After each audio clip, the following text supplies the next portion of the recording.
Let's send a big thank you to Shane Smith and Michael A. Taylor for providing a desperately needed bounce back victory on today's episode of Locked On White Sox. You are Locked On White Sox, your daily Chicago White Sox podcast. Part of the Locked On Podcast Network, your team every day. Hello, I'm your host, Todd Welter, a lifelong Sox fan, a contributor for SouthsideShowdown.com, part of the FanSided Network, and also I've covered Major League Baseball for outlets such as the Associated Press. And thanks for making Locked On White Sox your first listen every day, part of the Locked On Podcast Network, your team every day. Make sure to hit the like button on today's episode. Subscribe to the YouTube channel at Locked On White Sox if you've not done so already, and also follow or subscribe to the show wherever you get your podcasts. Well, that was a pleasant bounce-back victory as the White Sox went from taking a vicious beating on Monday to handing one out themselves last night. And I want to discuss how Shane Smith provided another developmental data point and how Michael A. Taylor helped him pick up the type of win you want to see this season. Then Taylor was in the lineup because the White Sox are briefly benching Luis Robert Jr. to work on his swing. Let's discuss how this has to be the last stand for LRJ. And if it works, then you got to feel confident in how this team can fix problems. And then Rick Hahn was recently in the news going over trading Fernando Tatis Jr. to get James Shields. However, I think there was a worse trade of giving up young assets that I wanted to revisit on this week's Wayback Wednesday segment. And this episode is brought to you by Monarch Money. Take control of your finances with Monarch Money. Use code LOCKEDONMLB at monarchmoney.com for 50% off your first year. All right, so call it revenge. Call it a bounce back. Don't call it a comeback, although the White Sox have not been here for years. But call me impressed as the White Sox answered the bell nicely with last night's victory. They just didn't roll over and die. And this team also continued to check a box on things you want to see out of this club this year, keeping the losing streaks to a minimum. I mean, I know it's a very small standard, but it's something that you want to see, obviously, this season. You don't want to have to endure torture, and I'm going to have to put another quarter in the 2024 mention jar. But you just don't want to endure that. And everydayers, you heard my fear with the current slate of schedule that they're going in to right now and that they're in, especially after the disappointment in Baltimore. My fear was, here's a long losing streak coming. Here comes a 10, 11, 12 game losing streak potentially. Nah. Because what was impressive about this 8-1 victory was the White Sox actually, first of all, crushed the best team in the American League. But they also took, advantage of an opportunity to get a victory from Detroit because, while it's impressive, I got to admit, Detroit played that game kind of with one arm tied behind their back by pushing Tariq Skubal to pitch against the Cubs on Friday. So it was a bullpen game. But hey, Detroit, maybe you should have pitched Skubal instead. But I'm not complaining. I'll take the gift. I'll say thank you. It'd be nice if Tigers fans said thank you for the White Sox hiring Tony La Russa over AJ Hinch. Just saying. So, hey, show the gratitude. Works both ways. But the other reason this victory was such a relief to see was Shane Smith provided a clear developmental data point that he can bounce back from a rough outing. Because remember, he's not going to be throwing out, he's going to have clunkers. Every starting pitcher has. And he had a terrible one in New York. And Michael A. Taylor, I appreciate your service. And don't worry, the Michael A. Taylor game is not going to do anything to hurt the Tankathon standings.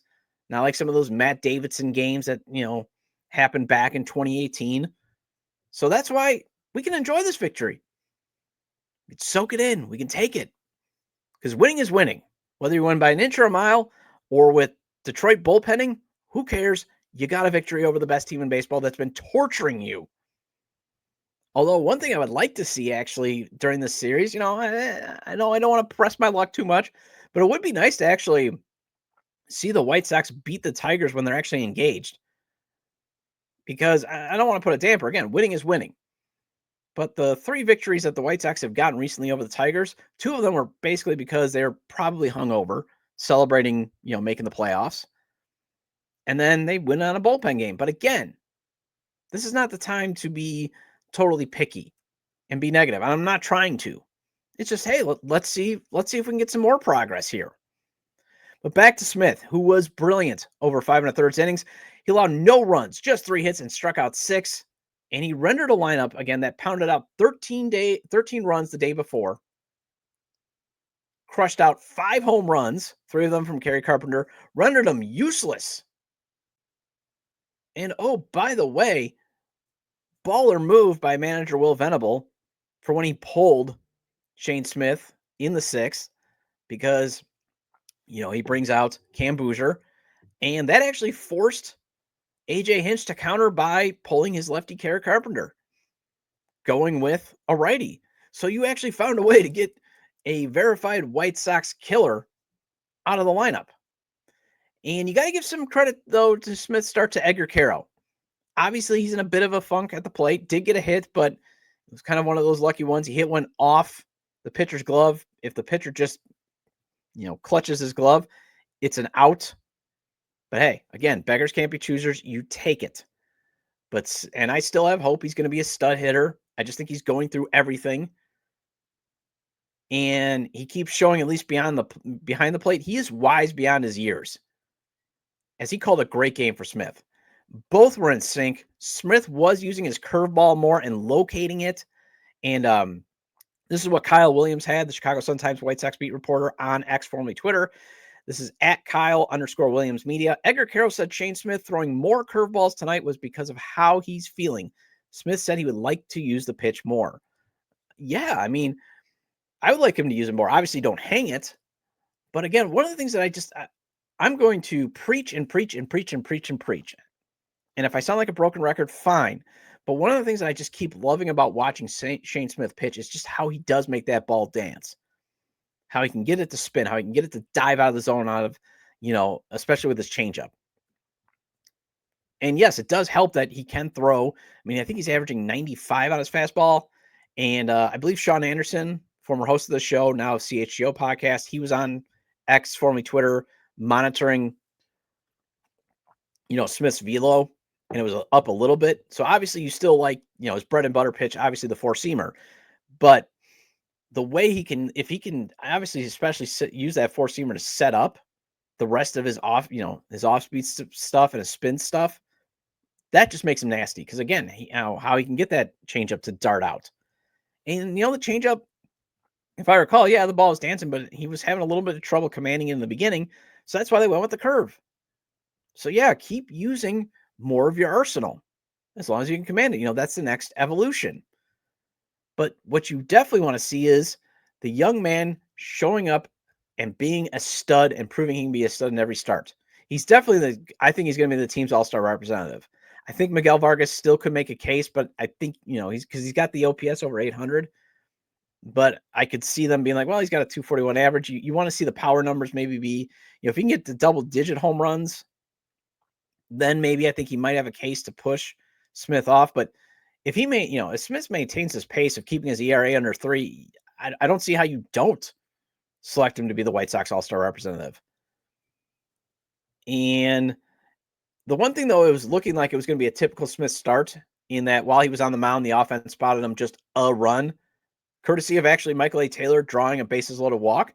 But then Taylor provided more when he blasted a 3-run shot in the 6th with the wind swirling to put Detroit away. So let's review the boxes that were checked tonight.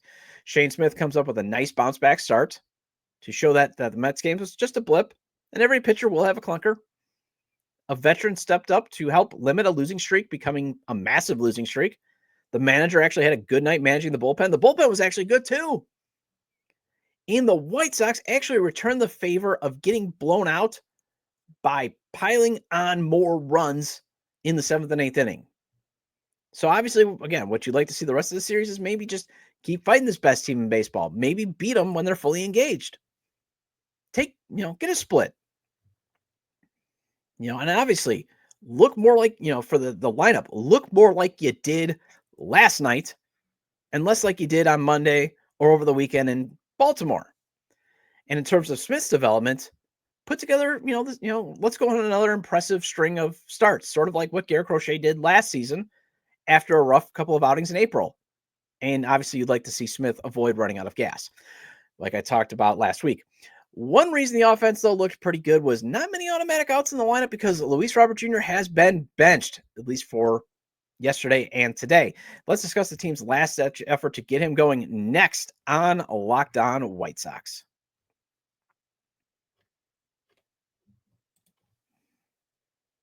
Ever check your bank account and wonder, where did all my money go? Between dining out, online shopping, and entertainment, it's easy to lose track. And that's where Monarch Money comes in, your personal CFO, giving you full visibility and control over your finances. Monarch Money isn't just a budgeting app, it's a complete financial command center. You can track all your accounts, investments, and spending in one place. So you just stop managing your money and you start building wealth.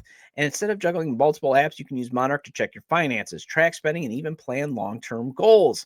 And managing your money with your partner is smoother than ever. You can track shared and personal accounts, set goals, and stay on the same page without the stress.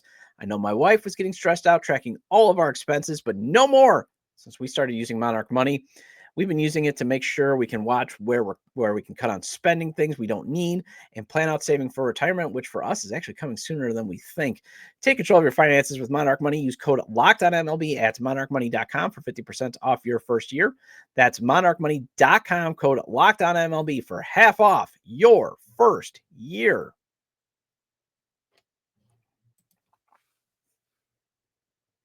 Welcome back to Locked On White Sox. I'm your host, Todd Welter. Again, make sure to hit the like button on today's episode and subscribe to the YouTube channel at Locked On White Sox if you've not done so already.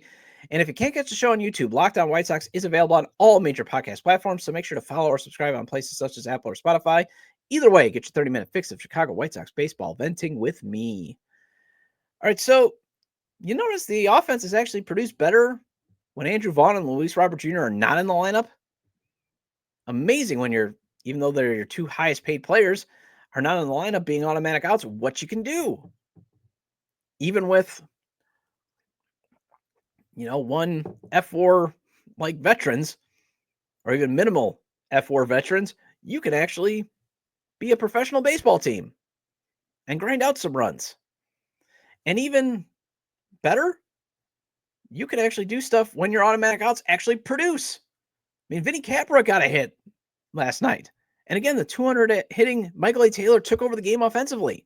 The randomness of baseball, it can happen. But if you got guys continually making big outs, critical situations, that can definitely be a drag on your offense. And manager Will Venable confirmed before the game that Luis Robert Jr. is not going to be in the lineup at least through today. And I got the tweet up from Jack Ankeny. He is from the Chicago White Sox now, SI Now. So he's basically with Sports Illustrated. This is what he tweeted out at Ankeny_Jack. White Sox manager Will Venable said Luis Robert Jr. will not be in the starting lineup Tuesday and Wednesday against the Tigers, but he'll be available off the bench. Quote, just want to give him a couple days here to lock in some of these adjustments, end quote.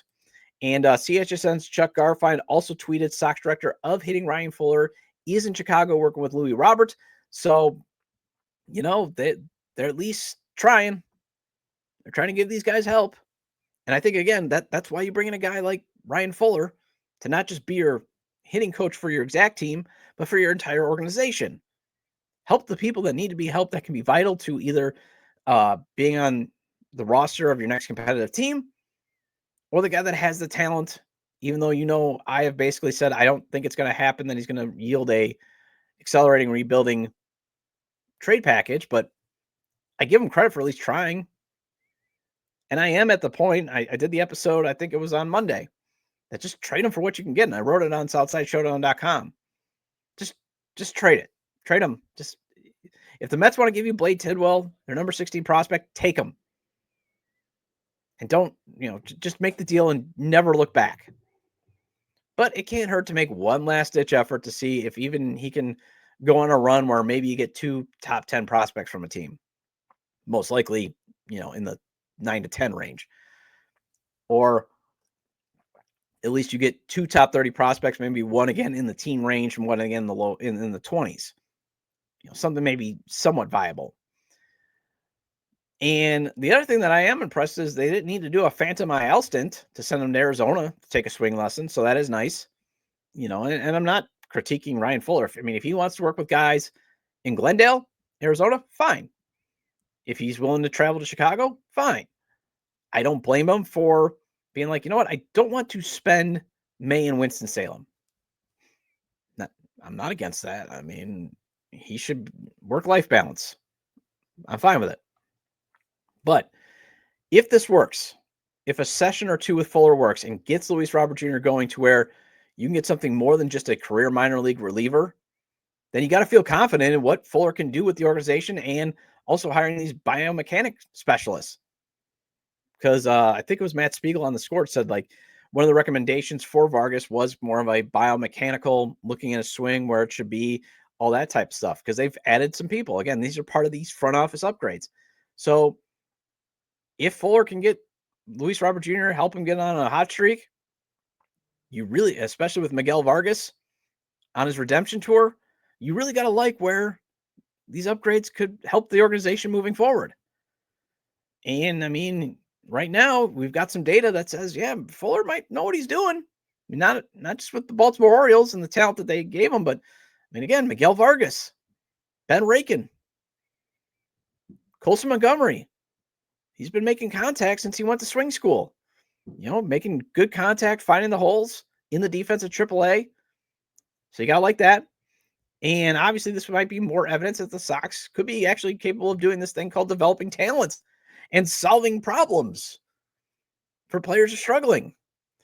But here's what Venables said per Acony of Sports Illustrated. Quote, he's continued to work really hard on making adjustments to get right. As he continues to do that, similar to Vargas earlier in the year, where he's taken on some real adjustments, just not having him do that while also dealing with the results of the game. So I just think that today and tomorrow will give Luis the day off and not be in the starting lineup. He'll be available, but not in the starting lineup, just to give him an opportunity to really dial in on some of these adjustments without just feeling the pressure of having to go out there and perform. So he's in a good spot physically and just want to give him a couple of days here to lock in on some of these adjustments. He wants more than anything to be the best version of himself. He's been extremely committed to doing that. He's putting in a ton of work and working extremely hard all throughout the day to try and get this thing right. He agreed that it would be a good idea to just press pause on the games just for a couple of days here. But again, he's going to contribute and be around, and obviously someone that we can use to run and play defense, so still be available for us, end quote. Now, I will say this, though. If this doesn't work and he continues to struggle, I'm not going to completely put this then on the Sox organization, as it would mean, again, the Sox have exhausted every option then. And please, I beg those. I mean, I don't want to tell you how to fan, but I'm just going to make a huge suggestion. I'm going to beg those of you that are about to put in the comments to demote him. They just can't send him down as he's out of options. This isn't like where Vaughn still had 3 options. They would have to DFA him. And even though his salary might give him a shot to get through waivers, just think a contender like the Los Angeles Dodgers, who could use some help in center field. Don't think for a second that they just wouldn't take on a salary and just see if leaving the South Side is all he needs to produce at the plate. Because remember, he still has value defensively, and he still has value on the base pass. He just needs to get on the base pass. And remember, the Dodgers did actually take on Michael Kopech, who, yes, he had a couple of games strong beforehand, and maybe that's what the White Sox are thinking. Just get him a couple of strong games where a contender might say, you know what, he's showing some signs of progress. We're willing to give you Michael Ottman, even though it would basically be an exchange of one somewhat 27-year-old-ish outfielder for another. Just one has more club control than the other. One, both have struggled, that type of stuff. It still is better than getting a Trey McGough type reliever, but that's why they really cannot send him down. That. So you still want to maintain, too, getting something back for LRJ, even if it's just getting a bit better than what the team got for Eloy. But back to this being on Luis Robert Jr., if this doesn't work out, if he continues to struggle, then yeah, I'm convinced it will be because he just doesn't want to be here and he can't handle needing, a bit more of a complex strategy at the plate, because the word is out on him. Just watch his at-bats. The word's out on how to get him out, even if he is a little bit more disciplined at the plate. Pitch him down and in with something that breaks down, obviously, because he just cannot resist swinging at those pitches.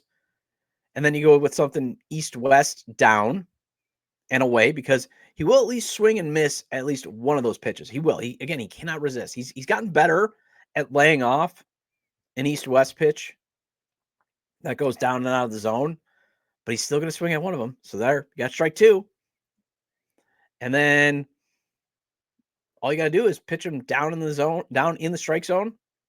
And he's either going to think it's going to be a ball and be strikeout looking, or again, he's going to swing at it and miss. That's how you get him out. So, there, boom. I just described a typical Luis Robert Jr. strikeout. So that means, yes, you have to make adjustments to the adjustment. And it means it cannot just be more than keep things simple like he prefers. And I'm not saying he's stupid. I'm saying he's having trouble adjusting to needing a plan with every pitch, not just with every at bat. And thankfully, Ryan Fuller has worked with guys who have understood that, yeah, you can still keep it simple, aka Anthony Santander.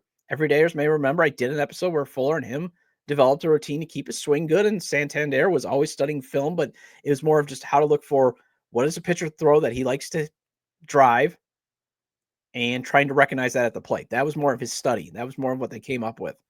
And hopefully that's being discussed along with these mechanical things that some of you smart everyday listeners have left in the comments. That is also leaving him exposed.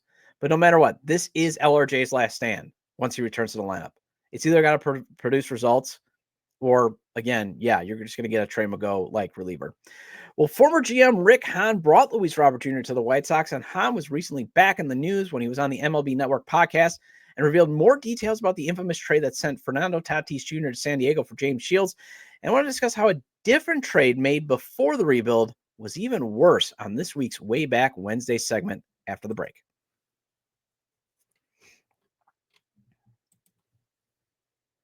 Get the supplies you need from the site made for the skilled trades, Supply House.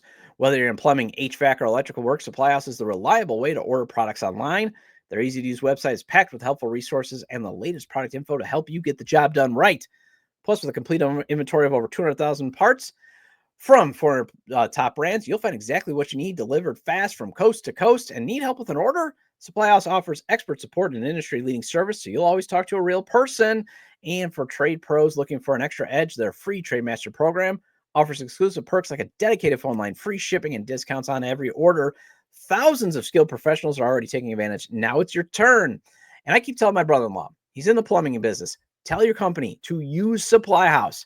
It has all those advantages they provide to the skilled trades that could make his company even better. And join the Trade Master program today at supplyhouse.com/TM and start ordering plumbing, HVAC, and electrical supplies with just a few clicks. Plus, use promo code SH5 for 5% off your first order. That's supplyhouse.com.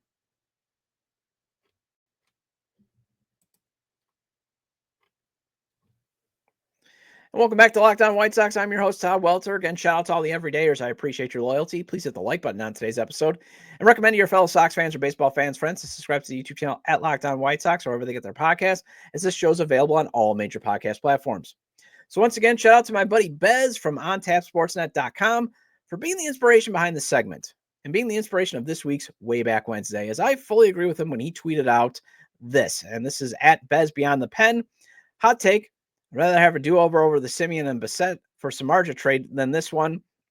And he quote tweeted the MLB Network at MLB Network. This was on June 1st when Rick Hahn, and they have the video of Rick Hahn being on the MLB Network podcast talking about the trade. Quote, San Diego actually asked for Eric Johnson as well as another arm initially. We were reluctant to include two arms, end quote.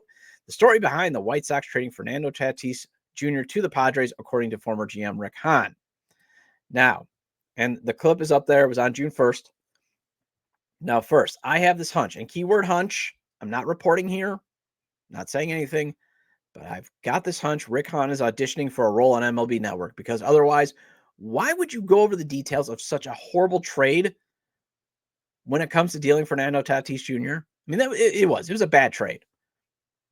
Everyone knows it was a bad deal. Hahn even joked about it, even before this appearance. Even he said it was a bad deal. And every GM makes a bad trade. Most prospects are actually meant to be stars on other people's teams.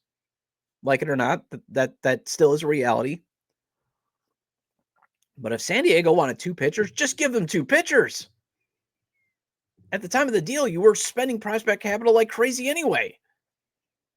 And also, he goes on to say, like, well, one of the reasons why we made the deal is we were trying to win now because Robin maybe wanted to leave after the season because, he didn't want to, but I want to be like, so wait, you wanted to win now because you were afraid Robin Ventura was going to step down soon? He didn't want to be there in the first place.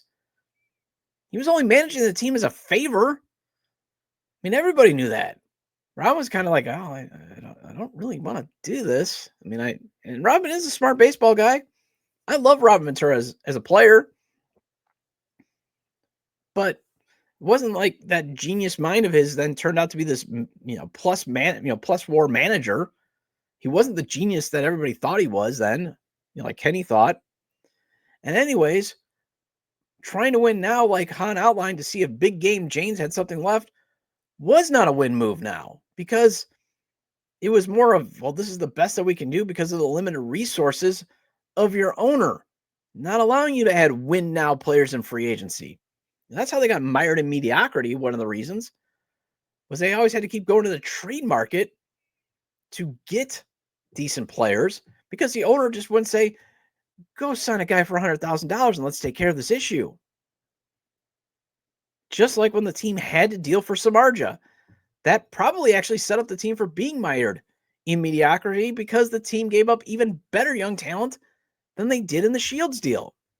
As Hahn even pointed out, Tatis was more of an actual identification of the Padres, as the process of trading a scratch-off prospect is fine. I think Rick Hahn actually, and you could say, you're crazy, Todd.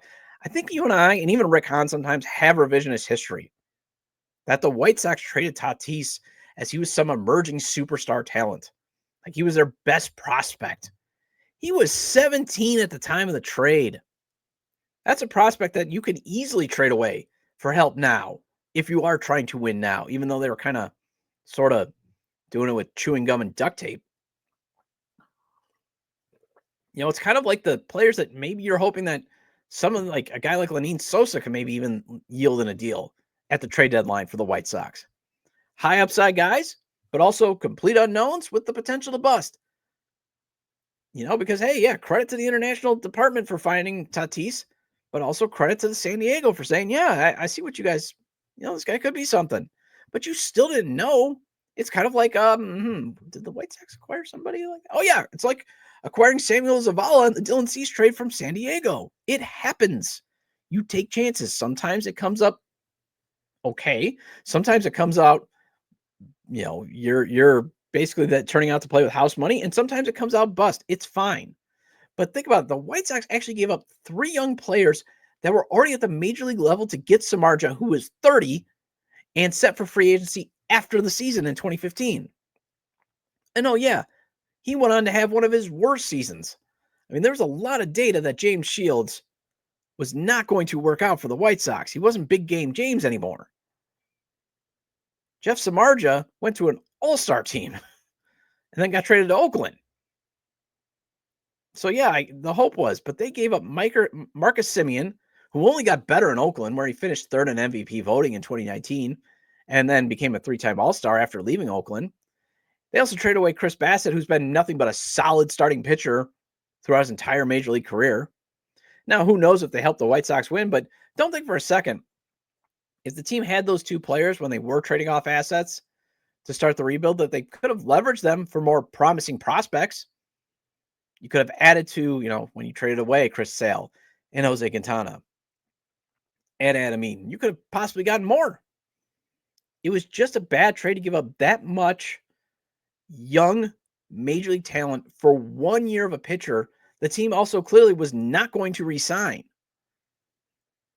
I mean, and think about it too, like 9 years later, what did the Orioles give up to get Corbin Burns? Yeah, they gave up some young talent, but they gave up talent at the, that was either very close to the big league level, but they could afford to because they had an abundance of young talent to trade from to make that move.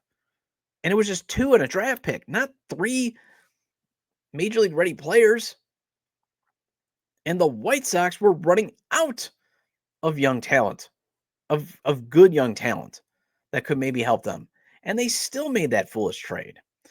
Well, that wraps up this edition of Locked On White Sox. Thank you for making Locked On White Sox your first listen today. For your second listen, check out the all-new Locked On MLB Game Night. Every night, every game, every night, all season long.